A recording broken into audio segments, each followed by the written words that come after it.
All right, buckle up, everybody, because today we are taking a deep dive into modality.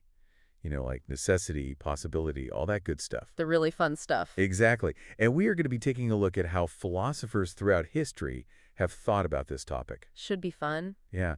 We're using the Stanford Encyclopedia of Philosophy's entry on medieval theories of modality. Great source. Yeah, and one of the most interesting things we found was that before the 12th century, philosophers didn't even really think about possible worlds. So get ready for some conceptual upheaval. It is pretty wild how much our thinking about what could be has changed over time. Okay, so let's put ourselves in the sandals of some ancient Greek philosophers for a second. How on earth would they wrap their heads around modality without the concept of possible worlds? Right. Well, the source calls it the frequency model. Okay, so what is that? So, essentially, if something happened all the time, it was considered necessary. Like, if it never, ever, ever failed to happen. Makes sense. Okay, so what if it never happened? Well, then, obviously, it would be impossible. And if it only happened sometimes? Ding, ding, ding. You got it. That's possibility. So it's all about how often something occurs in our one and only universe. Yeah, it really fits with their idea of a single ordered universe where everything that can happen eventually does happen. Take Aristotle, for example. Okay, yeah, he was a big deal. Huge. He believed in eternal beings, so their existence was considered necessary because, well, they always were and always will be. Oh, I see, yeah. But wait, hold on a sec. Wouldn't that mean that anything that doesn't happen is automatically impossible?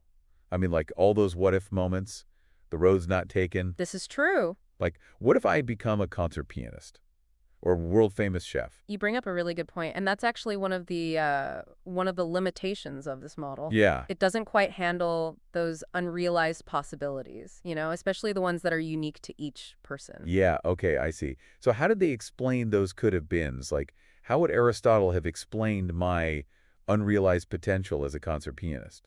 Well, they had this other idea that they used, the idea of potency. Potency. Yeah, so it's kind of like how a seed has the potential to become a tree, Oh, okay. but it needs the right conditions. Yeah, of course. Water, sunlight, soil. Exactly, and this idea actually connects with Aristotle's concept of active and passive potencies. Active and passive. What's that all about? So active potency is like the power to cause change, like the sunlight helping the seed sprout. And passive potency is the capacity to be changed, like the seed's potential to grow in the first place. Okay, that's a cool analogy. But even with potency, I'm still kind of stuck on this idea that they are limited to a fixed view of what's possible. Like, are they saying there's just one set of potentials and that's it? Well, surprisingly, even way back then, philosophers debated whether the future was predetermined or open to some genuine alternatives. Really? Yeah, you had, for instance, Diodorus Cronus, who was all about determinism. He believed everything was set in stone, no two ways about it. Wow. Okay. But then you had the Stoics, who believed in fate, but they also thought that some possibilities remained open until they were prevented in some way. So even without possible worlds, they were already grappling with some seriously deep questions about free will and determinism. The same questions we ask today, really. Exactly, and those questions are just going to get even more complicated when we arrived at Augustine of Hippo.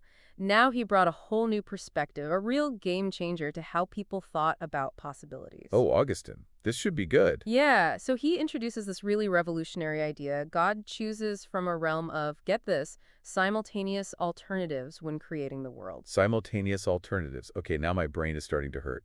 So he's saying there are multiple possibilities all existing at once, even though only one actually becomes reality. Precisely. Wow.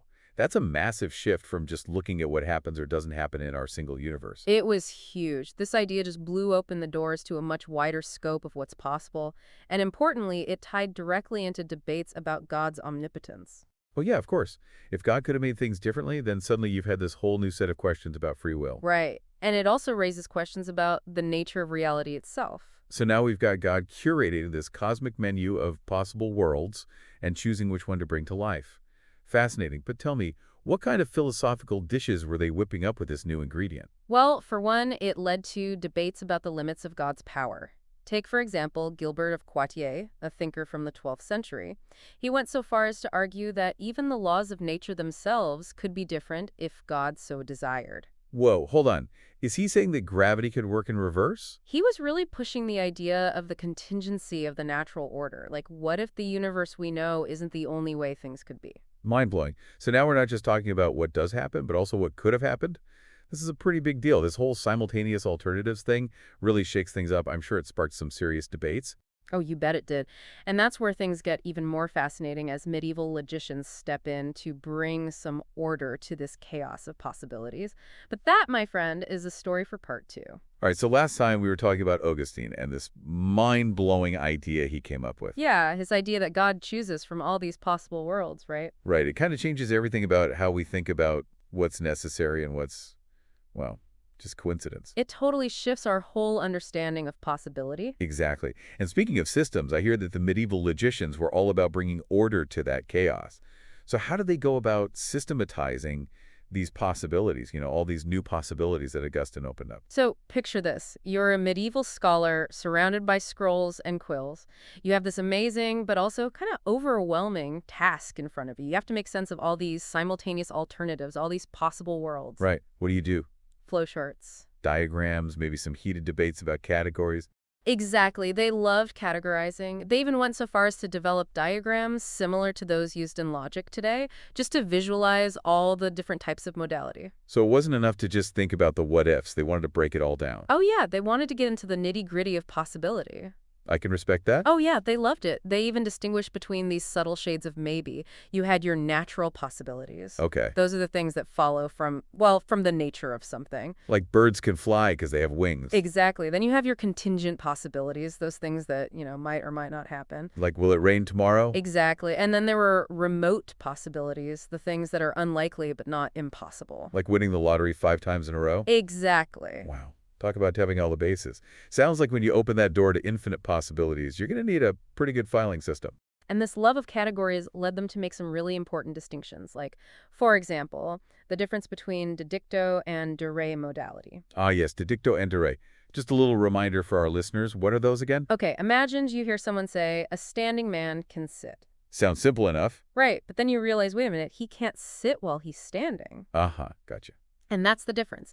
Didicto refers to the possibility of the statement itself. Okay. So the statement, a standing man can sit, is false didicto because you can't both sit and stand at the same time. Ah, all right. So didicto is about what's possible, according to, the way we describe it. Yeah. What about de re? De re is about the possibility of the thing itself. Okay. So that same statement, a standing man can sit, would actually be true de re. Because he could sit down later. Exactly. He has the potential to sit, even if he's not doing it right now. Ah, so it's about what's possible for that man, regardless of how we happen to be talking about him. I get it. But why does this distinction even matter? I mean, why is it so hung up on this? Because it shows how the same statement can have totally different modal properties depending on how we interpret it.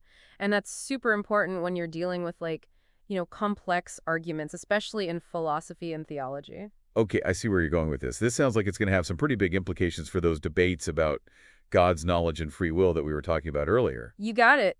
The big question was whether God's knowledge of the future kind of forces things to happen a certain way. Like, if God already knows I'm going to order pizza tonight, does that mean I have to order pizza? What if I suddenly decide I want tacos instead? Yeah, that's a good question. It seems like if God already knows everything I'm going to do, my choices wouldn't really matter. So much for my free will. And that's exactly the kind of problem that they wrestled with, but they could actually use this didicto distinction. Oh, okay, how? They could say that, okay, maybe God's knowledge of the future is necessary didicto. Meaning, it's part of how we define God. Yeah, God necessarily knows it will happen, Okay. but the event itself could still be contingent de re. Meaning I could have chosen tacos. Exactly, it could have happened differently. So they found a way to let God know everything without turning us into puppets. I like it. But tell me, did everyone buy into this whole God choosing from possible worlds thing? Or were there any, alternative theories floating around? Oh, not everyone was convinced. Enter John Duns Scotus, 14th century philosopher extraordinaire, and he came to shake things up. Uh-oh. Here comes the troublemaker. What did Scotus bring to the table? Well, he took this whole simultaneous alternatives thing even further than Augustine. Okay. How so? He said that these possibilities exist independently of God. Whoa, wait a minute. Hold on. He's saying there's this, cosmic realm of pure possibility out there. And it doesn't matter if God exists or not. Exactly. He called these possibilities logical possibilities. And he argued that they're not caused by anything, not even God. Wow. That's a pretty bold claim. So we've gone from possibility as frequency to possibility as God's blueprint, and now to possibility as this independent, uncaused realm. My head is spinning. What happens next? Well, that's a story for part 3 of our deep dive. Okay, so we've made quite a journey. We started in ancient Greece, where possibility was all about how often things happened, then on to Augustine's idea of God choosing from a menu of possible A worlds. real cosmic buffet. And last time we left off with John Duns Scotus, who just blew everyone's mind by saying that possibilities exist independently, like even without God. Talk about a philosophical bombshell. It really was a paradigm shift. I mean, Scotus's idea that possibilities are this fundamental, uncaused thing, completely independent of any actual world, really shook things up in philosophy. Yeah, I bet. So how did other philosophers respond to that? Were they on board with this idea?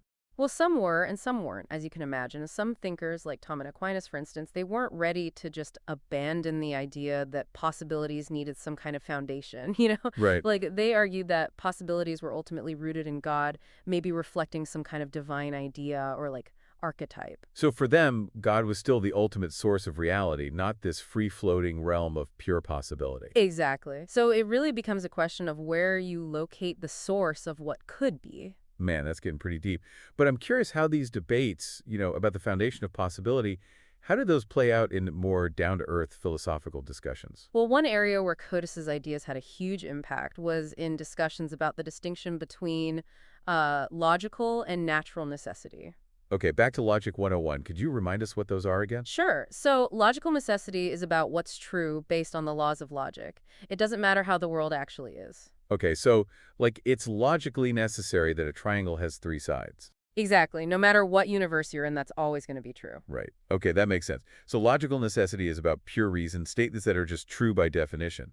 What about natural necessity? Natural necessity is about what must happen according to the laws of nature, at least in our world. Okay, So, for example, it's naturally necessary that objects fall to the ground because of gravity. right, you on Earth anyway. At least in our universe, yeah. Okay, I think I'm following. So logical necessity applies to every possible world, while natural necessity is about what happens to be true in our world. Is that right? Exactly. And with Scotus's idea of independent possibilities, philosophers started to really ask, well, is everything that's naturally necessary also logically necessary? Like, just because something always happens in our world, does that mean it has to happen in every conceivable world? Yeah, and some philosophers like Jean Buridan in the 14th century, he argued that you could have natural necessities that weren't logically necessary. So maybe there's a world out there where gravity works in reverse, or time flows backward, or everyone has purple hair. Exactly. The possibilities are endless, and that's what's so amazing about Scotus's legacy. He didn't just spark these really abstract debates about the source of possibility, he also really influenced how philosophers approach reasoning itself. Really? Tell me more about that. How did his ideas change how people thought? Well, one of the key developments was the rise of something called obligations logic. It was a way of exploring all these possible scenarios in a really rigorous way. Obligations logic? Sounds intense. It was basically a set of rules for arguing about what could be true, not just what is true. So imagine you're in the middle of this philosophical debate, right? You're throwing around different claims and counterclaims. Yeah, I can picture it. Obligations logic provided this framework for keeping the debate logically sound, even when you're dealing with hypothetical or counterfactual statements. So it's like a toolkit for constructing thought experiments. Yeah, you can use it to explore these different possibilities, see how different claims relate to each other, and just see where it all leads. Fascinating. And that leads us to counterfactuals, right? Those what if history had gone differently? Questions that we all love to ponder? Yes, and Scotus's ideas, these independent possibilities, they provided a whole new framework for thinking about those scenarios. So now, instead of just speculating, philosophers could use these tools to actually explore these possibilities in a much more rigorous and systematic way. Exactly. Wow, we've covered a lot of ground in this deep dive. So what would you say is the main takeaway here? What's the legacy of this journey from ancient Greek frequency to Scotus's mind-blowing independent possibilities? I think the key takeaway is this. How we think about possibility shapes how we understand, well, everything, from the laws of physics to the nature of free will to the structure of logical arguments, even to how we imagine different futures. It all comes back to how we think about what's possible. So even though these ideas might seem abstract, they actually have huge implications for how we view the world and our place in it. Absolutely. And as we've seen, these questions about possibility, they're always evolving, always pushing us to refine our understanding of what's possible, what's necessary, and what might be out there beyond the limits of what we currently know. And with that, we'll leave you with one final thought to ponder. If, as Scotus argued, possibilities exist independently of any actual world, could there be countless unactualized worlds out there, just waiting to be explored by our imagination. It's a fascinating thought, isn't it? Worlds where maybe gravity works differently, or time flows backward, or hey, maybe I did become that concert pianist after all. The possibilities are endless, so keep asking those what-if questions and never stop exploring this amazing world of possibility. Until next time, stay curious, everyone.